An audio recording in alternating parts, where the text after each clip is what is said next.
크고 작든지 간에 그 일로 말미암아서 굉장히 심란해져요. 막 스트레스를 받고 또 어떻게 할지 막 방황하다 보니까 내 어떤 품위도요 잃어버려가지고 그저 막 이상한 사람이 되어지는 그러한 일들이 일어나거든요. 그런 가운데에 내가 안 되겠다 하고 하나님 앞에 금식으로 막 기도를 했어요. 그 기도가 처음에 어떤 기도인지 몰라요. 막 나와가지고 하나님이 해주실 수밖에 없다 해가지고 하나님 앞에 막 기도했는데 와, 이게 기도의 응답인지 그 문제가 해결되어 버렸네요. 너무 신기할 정도로 해결됐어요.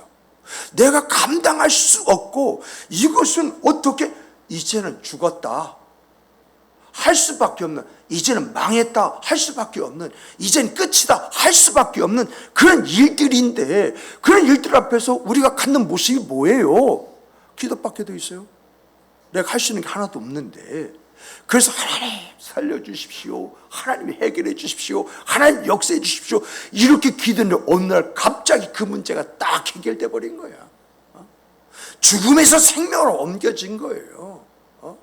정말 망해가던 것이 다시 기세회생의 길로 확 돌아서 버린 거예요. 그랬을 때 우리 입술에 나오는 게 뭘까요? 감사 나오죠? 찬송 나오죠? 이렇게 감사와 찬송만 나오는 것이 아니라 하나님께서 내 안에서, 내 삶 안에서 어떻게 역사하셨는가, 여기에 대한 이야기가 저절로 술술 나오게 되어지죠. 이것을 가리켜서 우리는 뭐라고 하죠? 간증이다, 이렇게 이야기하고 있지 않습니까? 바로 시편 118편이 이 내용이에요. 시편 이 118편을 이렇게 보게 되어지면 지금 이 시인이요, 자기가 감당할 수 없는 큰 고난과 위기가 찾아왔어. 정말 어떻게 할 줄 몰라. 그래서 여러분 시편 118편 다 찾아놓고 계세요. 찾아서 읽을 거니까. 118편입니다. 다 찾아놓으시고요. 자, 10절로부터 13절 보세요. 10절부터 13절 오면 지금 그가 어떤 위기, 어떤 상황에 놓여져 있는지 이것을 단편적으로 이야기하고 있는데, 나를 에워쌌고 에워쌌으니, 그들이 별들처럼 나를 에워쌌으니, 나를 밀쳐 넘어뜨리려고 하였으니, 이런 말 하잖아요. 길이 있다 없다? 없다. 방법이 있다 없다? 없다. 그 이야기를 여기서 하고 있거든요. 그런데 그때 내가 여호와의 이름으로 그들을 쳐서 물리쳤고, 여호와의 이름으로 그들을 쓸어버렸고, 여호와께서 나를 도우셨다라고 이렇게 이야기를 합니다. 이런 내용에서 보는 것처럼요, 지금 이 시편의 시인은 심각한 위기 상황을 만났고, 그때 하나님을 의지하고 하나님밖에 없습니다라고 하나님 앞에 부르짖었더니 하나님이 그의 도움이 되셨다라고 이렇게 이야기하고 있거든요.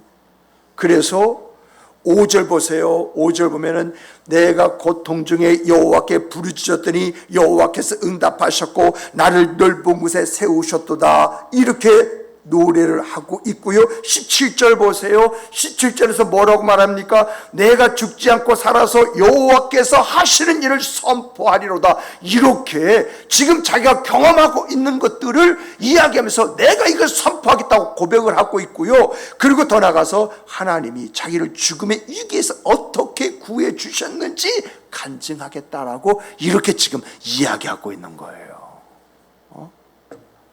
이런 고백 속에요, 우리가 봐야 할 것이 뭐냐라고 할 때에, 여러분, 우리가요 하나님을 끝까지 신실하게 믿고 그분이 인도해 주실 것이다, 그분이 보호해 주실 것이다, 이 믿음이 있으면 하나님의 역사는 자연스럽게 따라오는 줄 믿으시기 바랍니다. 그것을 지금 여기서 이야기를 하고 있거든요. 믿거나 말거나 하나님은요 믿는 자에게 이런 역사가 있다라고 하는 것을 이 시편의 시인을 통해서 우리에게 지금 가르쳐주고 있는 것이거든요. 그래서 여러분 6절과 7절 보세요. 6절 여호와는 내 편이라 내가 두려워하지 아니하리니 사람이 내게 어찌할까? 여호와께서 내 편이 되사 나를 돕는 자 중에 계시니 그러므로 나를 미워하는 자들에게 보응하시는 것을 내가 보리이다. 무슨 말이에요? 하나님 내 편이시다는 것입니다. 하나님 내 편이신데 누가 나를 손대겠느냐? 하나님 내 편이 되어주심으로 인해서 원수가 망하는 꼴을 지금 내가 보고 있다는 것입니다.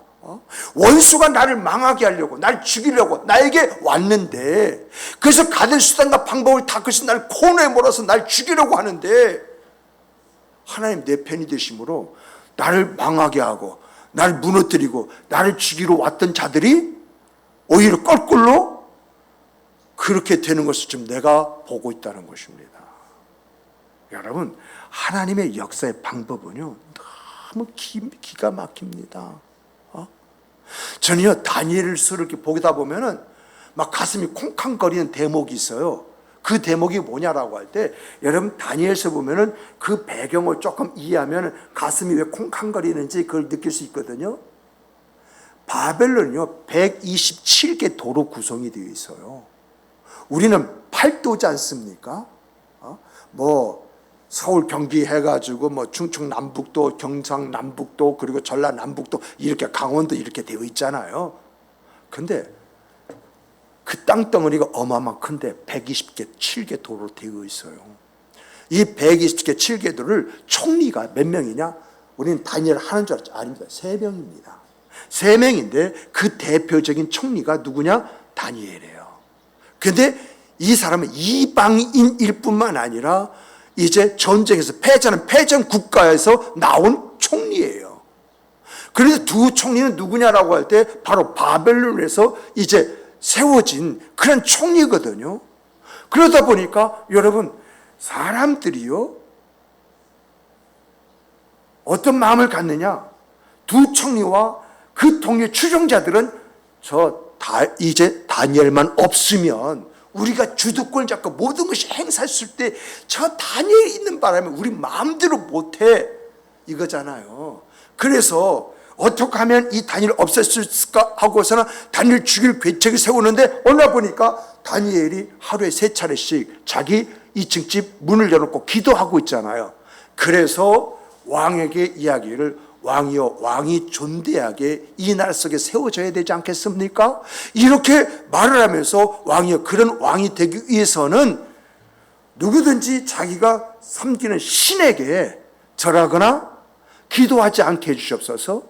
만약 그런다고 한다면 그를 사적으로 넣어서 왕의 권위를 세워주시옵소서. 이렇게 이야기하니까 그 왕이 듣기에 자기를 위한 것 같으니까 그래 하고 어인에 찍어가지고 조서를 전국 방방곡곡에 보냈거든요. 이것을요 다니엘 알았어요.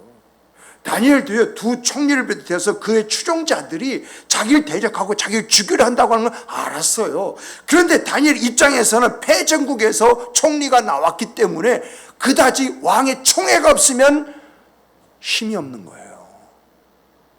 그런 가운데 두 총리를 비롯해서 대적들은 자기를 공격하고 틈만 있으면 자기를 죽이려고 모함에 들고 있는데 이 문제를 어떻게 해결해요? 그래서 다니엘이 어떻게 할까라고 할 때 그런 조서가 선포되었다라고 하는 것을 알고 있으면서도 문을 열어놓고 기도하다가 이것이 발각되어지므로 사자굴에 던져지잖아요. 이런 내용으로 볼 때에, 사자굴에 던져질 때에 두 총리와 그를 추종한 세력들은 됐다, 이제 끝났다 하고 박수를 치고 아주 축제를 벌이고 있지만은, 왕은 자기가 절대적으로 믿는 그 신하를 죽이기 위해서 이런 계획이 꾸며지고 자기가 그걸 속았다는 것을 알고 어떻게 합니까? 밤잠을 자지 못하고 새벽녘에 그 사자굴에서 다니엘아, 다니엘아, 내 하나님이 널 구해했느냐고서 막 외치니까 사자굴에서 왕이여 만세수하시옵소서, 하나님 나를 지키셨나이다. 이렇게 딱 하자 빨리 이 다니엘, 이 사자굴을 끄집어내라 하고 나서 다니엘을 대적해서 음모를 꾸미고 행사했던 모든 사람을 그냥 가족 전체로 어떻게 합니까? 사자굴에 던져버리잖아요. 이런 것을 통해 전율을 느끼는 것은 내가 지금은 당하고 있고 힘들고 어렵다 할지라도 그것을 이용하셔서 오히려 내 대적까지 모든 걸 해결해 주신 하나님, 이 하나님을 보는 거예요. 지금요, 이 다니엘 통해서 보는 것이 지금 이 시편의 시인에게도 그대로 있었다는 것입니다. 그러므로 이런 내용이 우리에게 가르쳐 주는 것은 뭐냐? 여러분과 내가 믿음의 확신이 있습니까? 그 하나님을 신뢰하고 하나님께서 반드시 이 말씀대로 이루신다는 그런 믿음의 확신이 있습니까? 그대로 되는 줄 믿으시기 바랍니다. 그 하나님의 역사는 내 문제를 해결하는 것을 뿐 끝나는 것이 아니라 나를 대적하고 삼키려 하고 문지르는 그 모든 것까지 한 번에 해결해 주시는 하나님이에요. 그래서 오늘 이 시인도 그 말을 하지 않습니까? 하나님이 내 편이신데 누가 내게 손을 대겠느냐? 하나님이 내 편이 되어주심으로 원수들이 날 죽이러 왔다가 오히려 내가 그들이 망하는 꼴을 지금 내가 보게 되었다. 그렇게 이야기하는 거잖아요. 그러므로 내가 어떤 모습을 갖게 됐느냐? 내가 이런 체험을 하고 이런 현실 속에서 내가 그 모든 걸 목격하고 내가 어떤 사람이 되었느냐라고 할 때 그것이 21절, 24절입니다. 한번 찾아보십시다. 찾아보시고 한번 읽어보십시다. 자, 다 같이 읽어보시겠습니다. 21절, 24절입니다. 주께서 내게 응답하시고 나의 구원이 되셨으니 내가 주께 감사하리이다. 건축자가 버린 돌이 진모퉁의 머릿돌이 되었나니 이는 여호와께서 행하신 것이요 우리의 눈에 기이한 바로다. 이날은 여호와께서 정하신 것이라. 이날에 우리가 즐거워하고 기뻐하리로다. 이 말을 우리 주님께서도 인용하시잖아요. 정말 하나님이 나에게 응답하시고 구원이 되셨다는 고백과 함께 이날은 하나님께서 정하신 날이며 우리가 기뻐하고 이제 우리가 즐거워하는 그러한 날이 되었다고 이렇게 선포하지 않습니까? 여기서요 체험적 신앙은 어떤 상황에서도 하나님을 향한 신뢰와 의지 그리고 그분에게 나의 모든 것을 맡기는 데서 온다. 이걸 이야기하고 있잖아요. 다시 말합니다. 체험적 신앙에 대해서 이야기합니다. 어떤 이제 사람이 체험적 이 신앙을 갖게 되어지느냐 그 문제를 지금 이야기하고 있는 것입니다. 여러분도 하나님 살아계시고 일하시고 역사시험을 체험하기 원하잖아요. 그러면 어떤 사람이 이런 체험을 하게 되어지느냐라고 할 때 어떤 상황에서도 하나님을 향한 신뢰와 의지 그리고 그분에게 나의 모든 것을 맡기는 데서 온다는 거예요. 그 체험이 온다는 거예요. 비록 절박함 속에 있었다 할지라도 주의 이름을 의지하고 믿었더니 생각할 수 없는 일들을 경험하게 되었고 볼 수 없는 것들을 보게 되었고 기대할 수 없는 일들이 현실이 되는 역사 그것이 일어났다라고 하는 이야기입니다. 이런 하나님의 역사 이 체험이요 지금 시인이요 이 체험을 이야기하려고 하는 것이 이 체험을 통해서 자기와 하나님 어떤 관계가 되었느냐 이것을 이야기하고 있거든요. 그 이야기가 뭐냐? 하나님과 내가 하나님의 일하시고 역사하시며 체험하는 체험으로 하나님과 내가 영원한 관계가 되었다. 이걸 이야기하고 있는 영원한 관계가 되었다. 정말 어떤 체험이 이러한 고백을 하게 만드는 것인지 이런 말을 만들고 또 이러한 간증을 하게 되어지는 것인지 단순하게 내용을 보세요. 하나님이 이렇게 일하셨습니다. 하나님이 이렇게 역사하셨습니다. 하나님 내 편이 되셔서 정말 내 원수가 망하는 것을 내가 두 눈으로 이제 확인했습니다.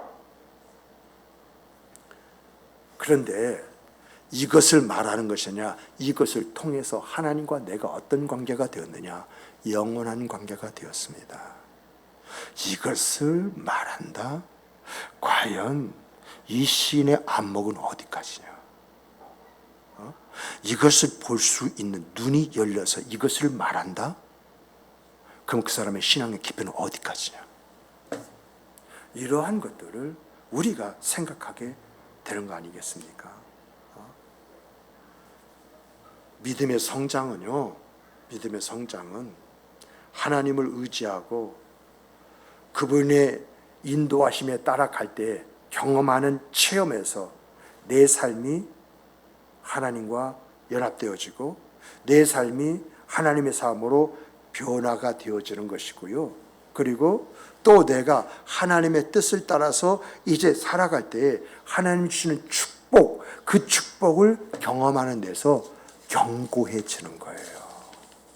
그냥 믿습니다 해서 견고해지는 것이 아니라 내가 변화되어지는 이 변화의 이러한 과정 중에서 하나님께서 약속하신 말씀이 내 삶의 은혜로 복으로 주어지네, 이러한 것을 경험하면서 여러분 내가 내 신앙이 견고해지고 깊어진다라고 하는 것입니다.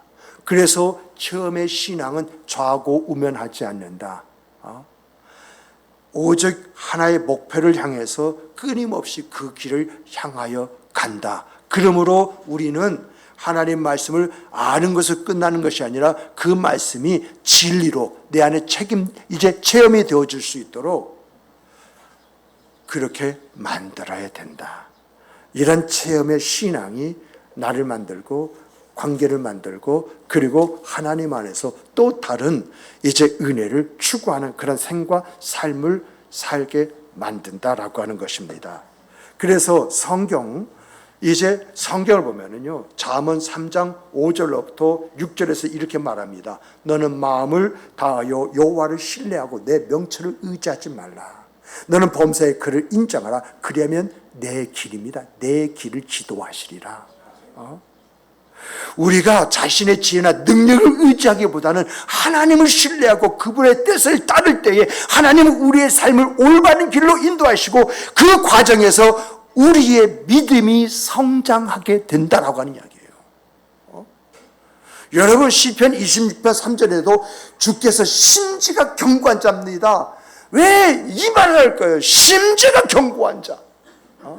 심지가 견고한 자에게 뭘 주셔요? 평강하고 평강으로 지키신다. 이는 그가 주를 신뢰함이니이다라고 이렇게 이야기해요. 심지가 견고한 자가 하나님 보시기에 어떤 자냐? 하나님을 신뢰하는 자라는 거예요. 그래서 하나님은 이런 사람에게 뭘 주시냐? 평강하고 평강하도록 지키시는 은혜를 주신다. 그 이야기를 지금 하고 있는 것이거든요. 또 히브리서 11장 6절도 보면 이런 말씀이 있습니다. 믿음이 없이는 하나님을 기쁘시게 하지 못하나니 하나님께 나가는 반드시 그가 계신 것과 그가 자기를 찾는 자들에게 상 주시는 이심을 믿어야 한다라고 이렇게 이야기하고 있어요.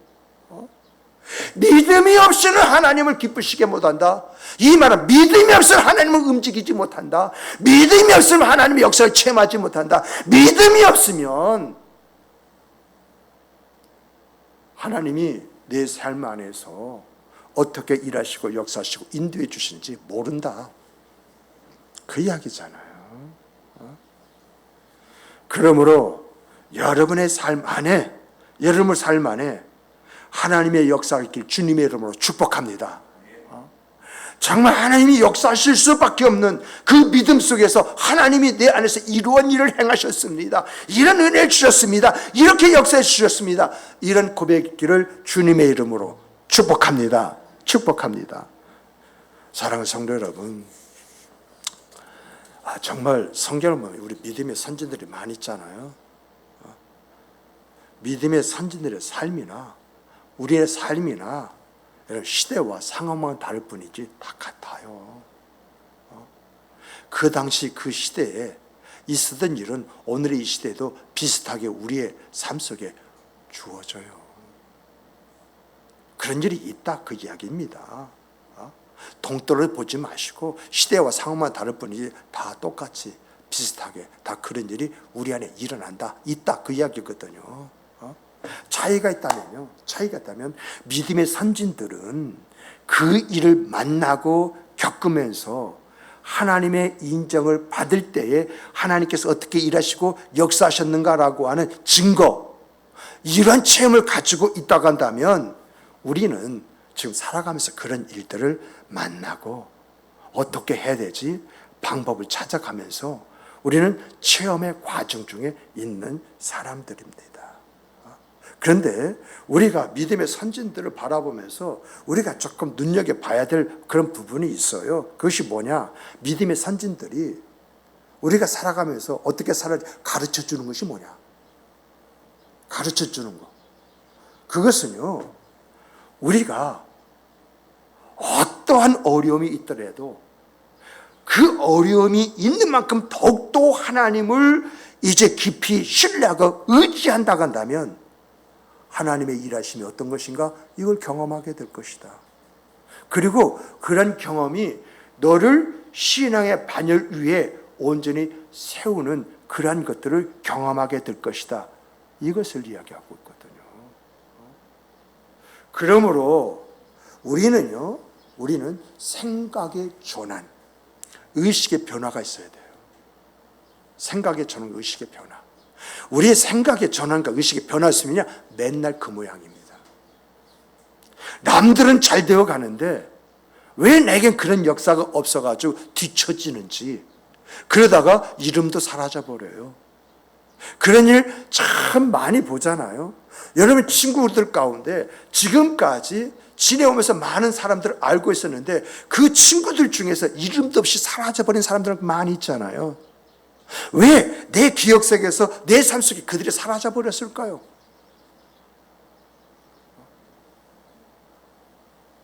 그러므로 오늘 우리들은요, 정말 하나님 안에서 살아있는 사람, 깨어있는 사람이라고 한다면 정말 생각의 전환, 의식의 변화가 있어야 돼요. 이 생각의 전환과 의식의 변화는요, 이런 겁니다. 내가 살아가면서 겪는 일들이 있잖아요. 이 살아가면서 내가 겪는 그런 일들은 어떤 일을 보느냐? 내가 또 처리해야 되나?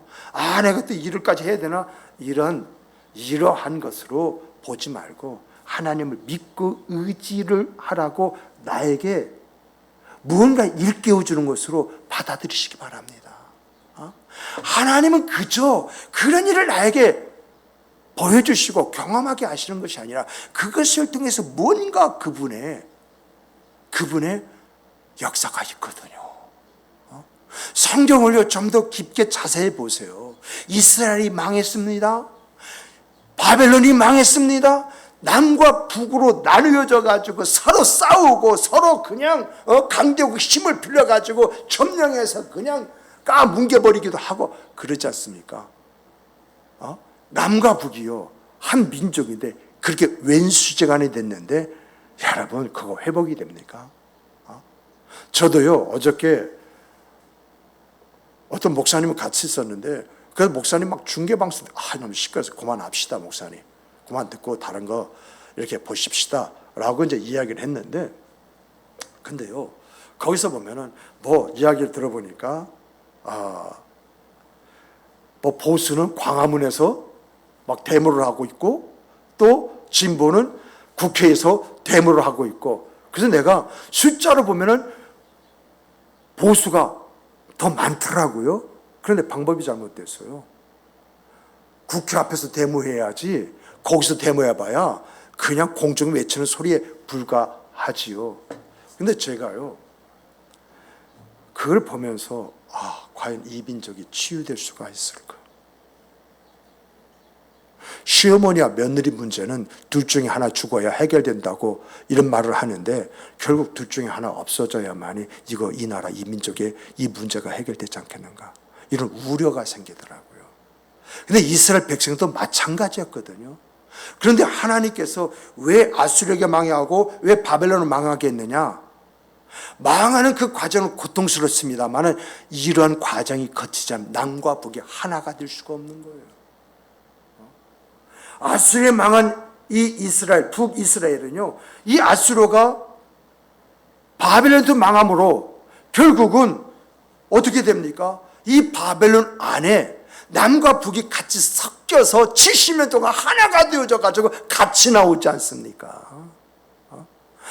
하나님의 방법은 단편적으로 보는 것이 아니라 긴 안목 속에서 왜 하나님이 이렇게 하셨는가, 이렇게 하실 수밖에 없었는가, 이렇게 보는 눈이 우리에게 있을 때에 하나님께서 내가 원치 않는 그런 일을 이제 만나게 하셔서 그 아픔과 힘듦과 어려움을 겪게 하시는 뜻이 있구나.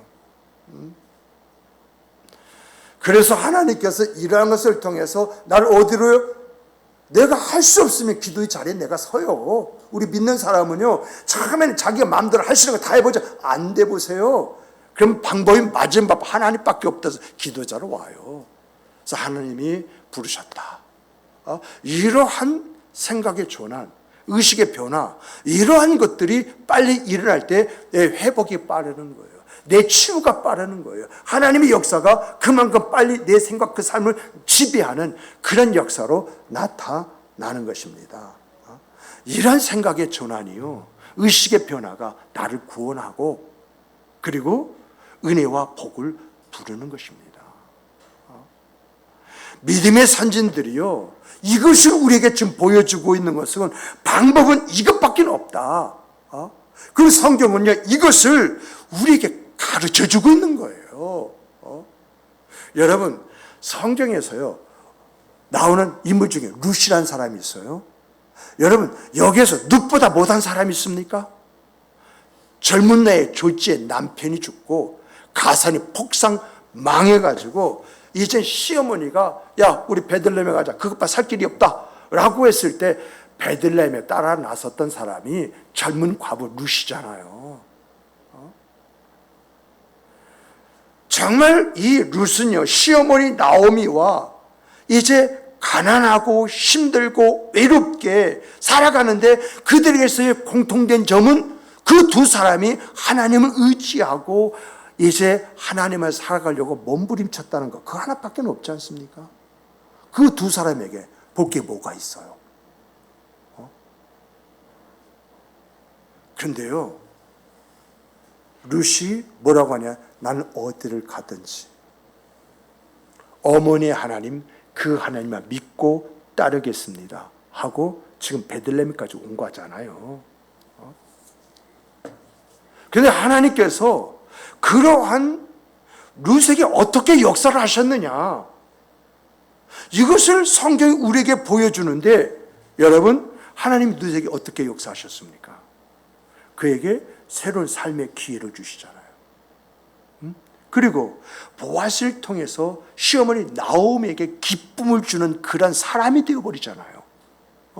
그리고 더 나가서 이방 여인으로서요, 한번 결혼을 하는 그런 흔적이 있는 그런 여인으로서요, 다윗의 후손 메시아의 조상이 되게 하시는 은혜의 역사가 이 룻에게 주어지잖아요.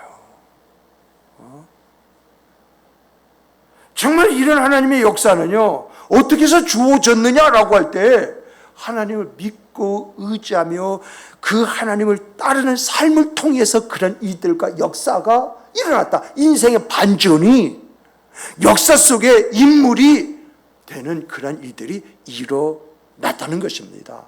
정말 이런 역사가 여러분과 제 삶 속에 일어나기를 주님의 이름으로 축복합니다. 정말 이런 역사가 일어날지 우리가 좀 살 것 같지 않아요? 말씀을 뵙겠습니다. 오늘 본문 말씀은요, 하나님을 의지할 때에 그 사람의 삶에 어떤 역사가 일어나느냐, 이것을 보여주는 말씀입니다. 이러한 내용이 성경에 참 많지 않습니까? 그 중에 하나를 선택해서 오늘 우리의 환경에, 우리의 상황에 우리가 감당할 수 없는 일을 만났을 때 우리가 어떻게 해야 되느냐, 우리가 경험해야 할 것이 뭐냐, 경험하면 우리가 하나님 앞에 어떤 감사, 어떤 찬양을 해야 할 것이냐, 그리고 내 고백이 어떤 고백이 되어야 할 것이냐, 그 고백은 나와 하나님은 영원한 관계 속에 오늘을 살아가고 있습니다, 이거잖아요. 정말 여러분, 우리도요 하나님을 신뢰하고요, 하나님의 뜻을 따르면요, 하나님이 우리의 삶 속에서 우리의 인생과 삶을 구원하시는 역사, 이미 우리는 구원을 받았기 때문에 이 구원한 역사라는 것은 내 삶의 변화입니다. 내 문제의 해결입니다. 내가 부딪혀 전쟁 근거하고 있는 일들입니다. 이러한 것으로부터 날 구원하시는 역사를 베풀고요. 하나님의 이름으로 하나님 이름을 꼭 약속하신 거 있지 않습니까? 그 약속이 내 삶의 복이로 주어지고 나타나는데 이것을 우리는 뭐라고 하느냐? 은혜다라고 이렇게 이야기하는 것입니다. 정말 성경에 나오고요. 기독교의 역사에 나오는 믿음의 선도들처럼 이런 하나님의 역사가 있음을 통해서 이 하나님의 역사의 주인공 히브리서 나오는 믿음의 사람의 끝에 내 이름이 등장하는 이런 분들이 되시기를 주님의 이름으로 축복합니다. 정말 하나님께서 내 삶 속에서 이렇게 역사하셨습니다. 이런 은혜를 주셨습니다. 내가 하나님 앞에 이런 모습을 가졌더니 하나님께서 나를 이렇게 세우셨습니다.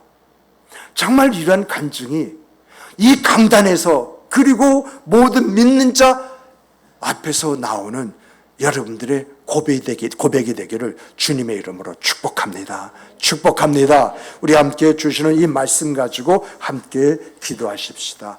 하나님, 정말